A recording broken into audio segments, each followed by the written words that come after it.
Mesdames, Mesdemoiselles, Messieurs, bonsoir. Merci de me recevoir chez vous. C'est l'heure de votre journal sur KMT, LCL, FM+, et OM5 TV sur les réseaux Free, Orange, Numéricable et Bouygues en France. Voici quelques-uns des sujets que nous allons aborder ce soir. 2 accidents mortels ont eu lieu sur nos routes depuis le début de l'année. Le dernier en date est survenu ce jeudi matin. Le cambrioleur de la cathédrale Saint-Louis de Fort-de-France a été condamné. Un squelette vieux de 3 siècles a été retrouvé sur la plage de Tartane. Les cours reprendront demain, vendredi 6, à l'école Gérard Café au Marin. Enfin, Nadège Guiteau propose des cours de comédie musicale pour les enfants de 6 à 12 ans, tout un programme. Ce jeudi matin, à Sainte-Marie, un piéton a été fauché par une voiture alors qu'il traversait la chaussée. Traîné sur plusieurs mètres, l'homme n'a pas survécu. Cela porte à 2 le nombre de morts sur les routes depuis le début de l'année 2017. Les vitres teintées, c'est décidément une grande préoccupation pour certains Martiniquais. Mercredi soir, une centaine d'automobilistes étaient rassemblés au stade Pierre-Aliquer. Il s'agit d'une action menée par le collectif Action Vitres Teintées Martinique pour protester contre la nouvelle loi en vigueur avec l'espoir de la faire amender. Le cambrioleur de la cathédrale de Fort-de-France a été condamné à 30 mois de prison, dont 6 avec sursis et 4 000 € de dommages et intérêts. L'homme de 36 ans est bien connu des services de police et avait déjà été condamné pour violence et usage de stupéfiants notamment. Il a également reconnu 2 cambriolages chez sa voisine. L'étiquetage de l'origine de la viande et du lait est désormais obligatoire en France et donc chez nous sur les produits transformés dans le cadre d'une expérimentation d'une durée de 2 ans. Les plats cuisinés afficheront désormais les pays de naissance, d'élevage et d'abattage des animaux pour la viande ou bien de collecte, de conditionnement ou de transformation pour le lait. C'est après une longue négociation lancée depuis 2013 avec Bruxelles que la France a pu être le premier pays de l'Union européenne à adopter cette mesure, mise en place à titre expérimental pour 2 ans. L'élément déclencheur a sans conteste été le scandale des lasagnes à base de viande de cheval au lieu de viande de bœuf, comme indiqué sur l'emballage. De manière très concrète, les burgers congelés, sandwichs en forme de triangle, yaourts, cassoulet en conserve et autres plats préparés après le 1er janvier 2017 doivent obligatoirement porter cette mention dès lors qu'ils sont composés au minimum de 8% de viande ou de 50% de lait. Un délai supplémentaire de 3 mois jusqu'au 31 mars prochain a toutefois été accordé aux industriels de l'agroalimentaire. Cette période devra leur permettre d'écouler leur stock déjà étiqueté et donc d'éviter le gaspillage. C'est ce qu'a indiqué le ministère de l'Agriculture dans un communiqué. Le complément de vitamines pour nourrissons Uvestérol 2 vient d'être provisoirement interdit de vente en France suite au décès de nourrissons dans l'Hexagone. En attendant le résultat d'une enquête, le ministère de la Santé recommande vivement de ne plus en administrer aux nouveau-nés. Du nouveau du côté du collège Gérard Café au Marin. Ce jeudi, l'équipe pédagogique a reçu la visite de Sylvia Saïd Soutane, la conseillère exécutive en charge de l'éducation à la collectivité territoriale de Martinique. Des engagements correspondant aux attentes du personnel ont été pris par la CTM. Un document écrit officialisant ces engagements doit être remis au personnel lors de la prochaine réunion, le 10 janvier prochain. En attendant, le mouvement de protestation est suspendu et les cours reprendront demain, vendredi 6 janvier. Pour rappel, le personnel protestait contre les conditions de travail et notamment l'état des bâtiments de l'école.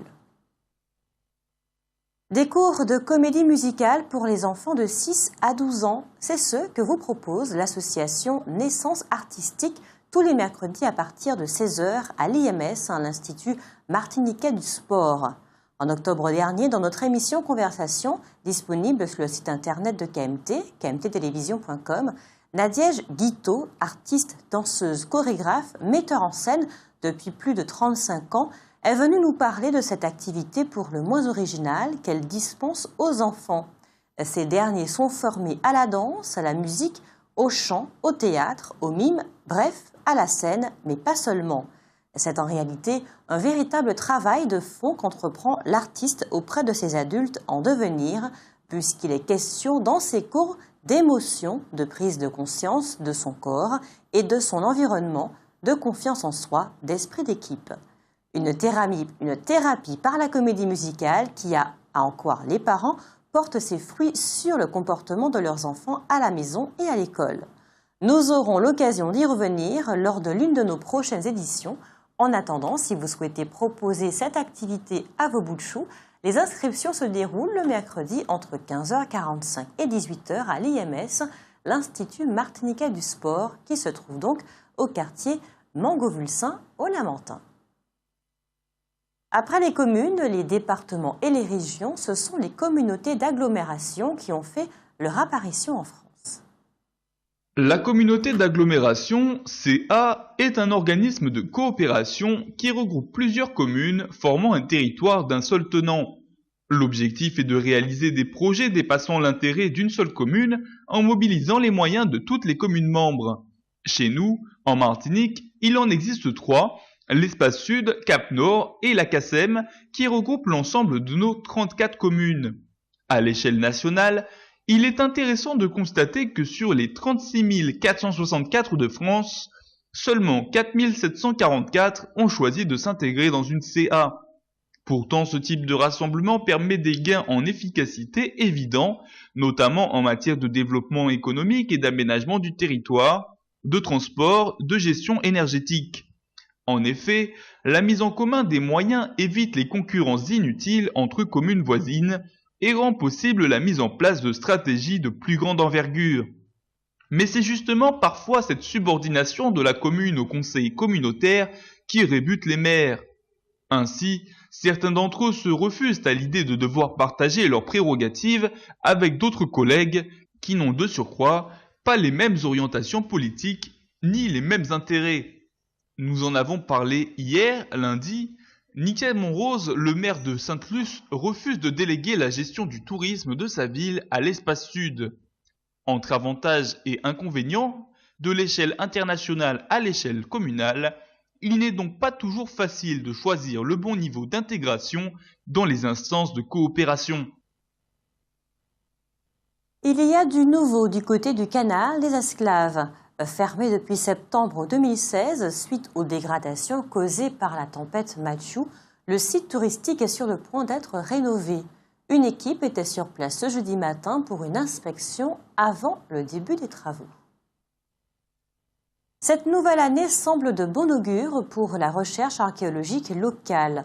En effet, ce jeudi 5 janvier, des fouilles effectuées sur la plage de Tartane par l'INRAP, l'Institut national de recherche archéologique préventive, ont permis de découvrir un squelette vieux d'environ 3 siècles. Rappelons qu'en 2011 et 2012, d'autres restes humains avaient déjà été retrouvés dans cette zone, réputée pour avoir été un lieu de sépulture durant l'époque coloniale. Découvrir la Martinique autrement et explorer sa créativité. Voilà ce que proposent les sœurs Canor à travers les ateliers de la trace, des randonnées ponctuées de temps d'écriture dans la ville ou en pleine nature. Les textes écrits par les participants seront également mis en images grâce à la création de films. Des randonnées originales qui auront lieu tous les week-ends du 7 janvier 2017 jusqu'à avril. À partir d'une simple photo de carte d'embarquement, il est possible d'accéder aux informations de son propriétaire et de les modifier. Le nom du passager, sa place dans l'avion, sa destination, ses coordonnées bancaires ou encore le compte associé au remboursement en cas d'annulation, vous ne le savez peut-être pas, mais ces informations sont facilement récupérables et surtout modifiables à partir d'une simple photo de votre billet d'avion par exemple ou de votre carte d'embarquement postée sur les réseaux sociaux comme Facebook et surtout Instagram pour montrer à vos amis que vous partez en voyage. C'est l'inquiétante découverte qu'ont partagé des experts en cybersécurité lors de la 33e réunion annuelle des hackers le 27 décembre dernier. En cause, la vétusté d'un système de réservation commun aux compagnies aériennes et aux agences de voyage par lequel transitent des milliards d'informations personnelles sans mesure de sécurité informatique suffisante. Ainsi, sur de nombreux sites, il suffit du nom du passager et d'un code de réservation de seulement 6 caractères pour accéder à des données particulièrement sensibles. Aucun mot de passe n'est exigé. Or, les systèmes de réservation centralisés, créés dans les années 1960, n'ont pas été repensés pour répondre aux exigences de sécurité informatique actuelles. Il suffit donc de fouiller Instagram avec par exemple la photo d'une carte d'embarquement justement pour trouver des informations sur un passager. On peut également fouiller les poubelles d'un aéroport. Soyez donc très prudents après avoir effectué un voyage. Allons du côté de la Guyane qui, on le sait, est potentiellement riche. On parle même de pétrole au large de ses côtes. Ce qui est sûr, c'est qu'aujourd'hui, elle produit de l'or, un des minerais les plus précieux de la planète. On sait également qu'il existe de nombreux orpailleurs clandestins qui sont d'ailleurs le cauchemar des autorités et plus précisément des gendarmes. Mais il existe également des sociétés tout à fait légales qui exploitent cet or. Par exemple, la société Oplata qui exploite le site Dieu merci. Cette société est en train de se faire construire une usine modulaire de traitement de minerais aurifères qui devrait employer une quarantaine de personnes et fonctionner 24 heures sur 24, 7 jours sur 7. La durée de vie de cette usine modulaire, donc très originale, est estimée à 20 ans. À Cuba, les conséquences économiques positives de l'amélioration des relations diplomatiques avec les États-Unis continue de redorer le blason de ce fleuron des Caraïbes. L'an dernier, en 2016, les touristes ont été 2 fois plus nombreux que prévu. Ce ne sont pas moins de 4 millions de personnes qui se sont rendues sur l'île, soit 13% de plus qu'en 2015. Certains observateurs très sérieux affirment que l'on est en train d'assister aux prémices de la Troisième Guerre mondiale. Difficile de savoir si les Russes sont effectivement intervenus dans la campagne présidentielle aux États-Unis. Barack Obama jure que oui, Vladimir Poutine jure que non. Ce qui est sûr, c'est que cette affaire semble tellement importante au président des États-Unis que c'est à son propos qu'il aura réalisé un des actes diplomatiques les plus forts de son double quinquennat. C'est en effet à cette occasion qu'il a expulsé des États-Unis 35 diplomates russes. C'est un acte extrêmement fort, car il nous ancre fortement et délibérément dans une ambiance de guerre froide que l'on croyait à jamais disparue. Des observateurs très sérieux affirment que sont en train de se mettre en place les éléments qui devraient inéluctablement conduire à une troisième guerre mondiale. Ce serait, bien entendu, une catastrophe pour l'humanité. Malgré sa volonté affichée de fermer Guantanamo, ce centre américain de détention de terroristes situé à Cuba, Barack Obama va quitter le pouvoir sans y être parvenu. Il est vrai que la recrudescence des actes terroristes dans le monde ne l'a pas aidé. Le discours des partisans de Guantanamo étant simple. Difficile de respecter des règles, en l'occurrence les droits de l'homme, lorsque en face l'adversaire ne respecte rien. Autre argument avancé pour justifier Guantanamo. Si les personnes qui y sont étaient en liberté, il y aurait plus d'actes terroristes dans le monde. Ce dernier argument est invérifiable, mais il fait incontestablement mouche auprès du citoyen moyen.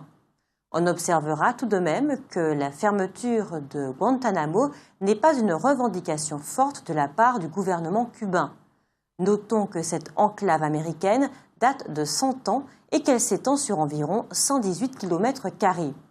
Au départ, il s'agissait d'une base navale et elle fait l'objet d'un contrat de location avec le gouvernement cubain.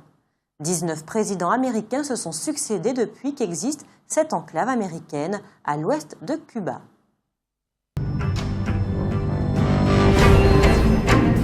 Restez connectés aux Outre-mer avec outremernews.fr.